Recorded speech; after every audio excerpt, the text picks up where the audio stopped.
Hey, what's going on, traders? Going 3 for 3 today. Two trades on BTU and one on PFE. We'll get the one on PFE out of the way first.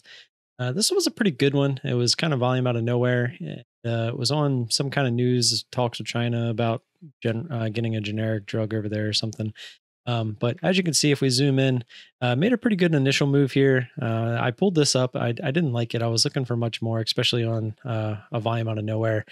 I need to see a big extension away from a previous resistance for me to get in. Would have worked out pretty nicely, but wasn't quite interested. However, you can see it came up and reclaimed and made another good move here with no real attempted pullback.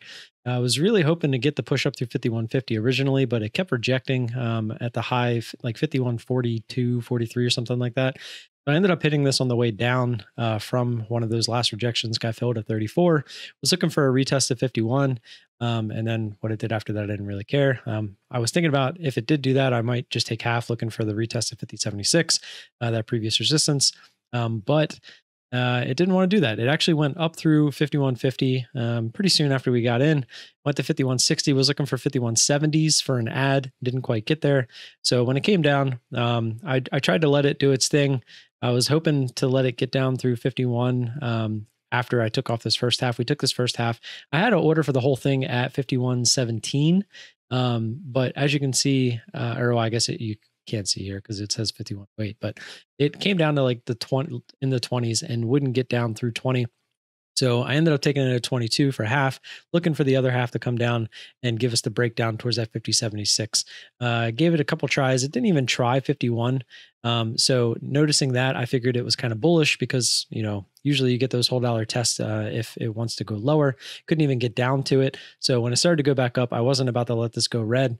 And we ended up taking it off at break even, basically 51.31. I actually had my order up at break even, which was 34.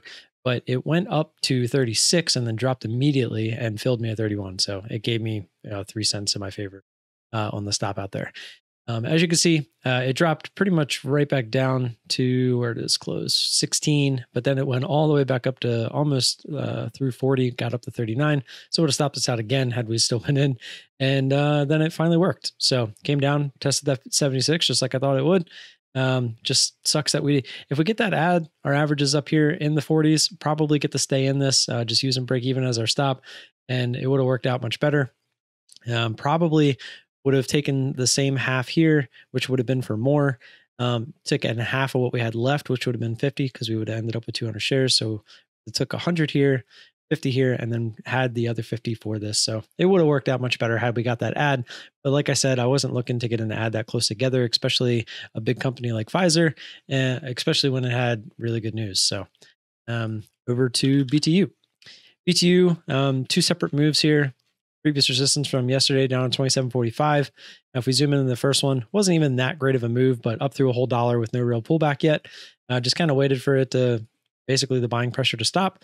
Got filled 28.42.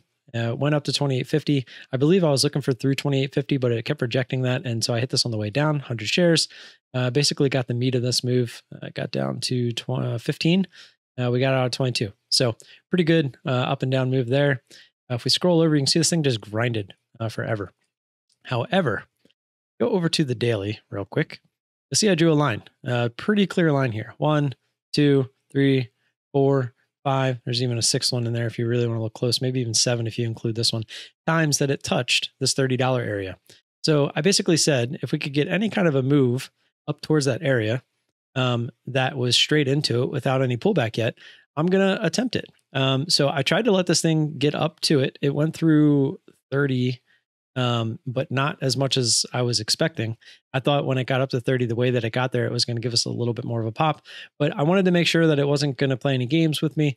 So I kind of just waited for it to retest it. It did. And then I hit it on the way down through 30. I didn't want to get cocky and try to top it, up on the other side of 30, even though it would have been the top tick.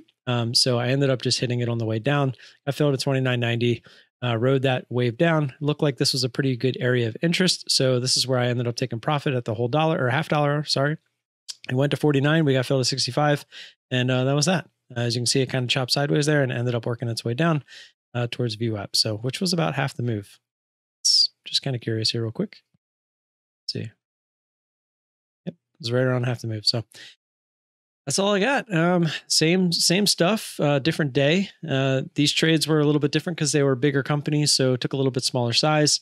Like I said, exponential sizing is going to be the big thing for me. I'm not compromising on the actual entries that I'm looking for. I'm looking for fast moves and only fast moves. I'm not looking to get into any grinders, and that's that. Depending on what size I take on these is going to have some different factors involved. It's going to have to do with how many shares do we have, what's the market cap, what's the institutional shares, percentage, how many institutions own this, or what percentage of it do they own.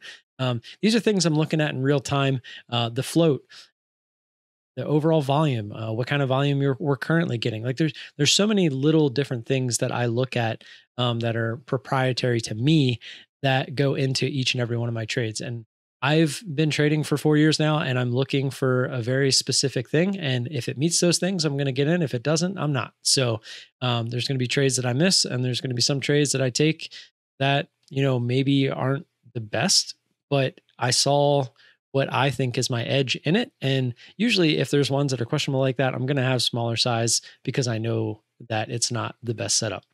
And if you see me hammering ones and making what I make in 2 or 3 of the smaller trades in one trade, it's probably because I really liked it and I decided to give it a little bit more size. So that's the focus this year. I think my win rate is actually going to go way up because of this. It's not something that I'm after. I was actually really happy with my win rate going down when I started doing the nibbles that I was doing and the exponential sizing that I was doing. I was really happy with my win percentage going down, but my overall profit factor and profit, to like my risk to reward ratio, going way up. It more than doubled. So my focus is not my win percentage. It's just taking quality setups and trying to throw more size at what I believe are the more quality setups.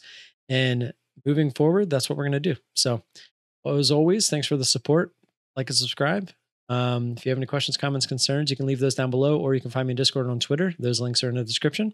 Have a great weekend. Stay safe, and I'll see you Monday morning. Peace.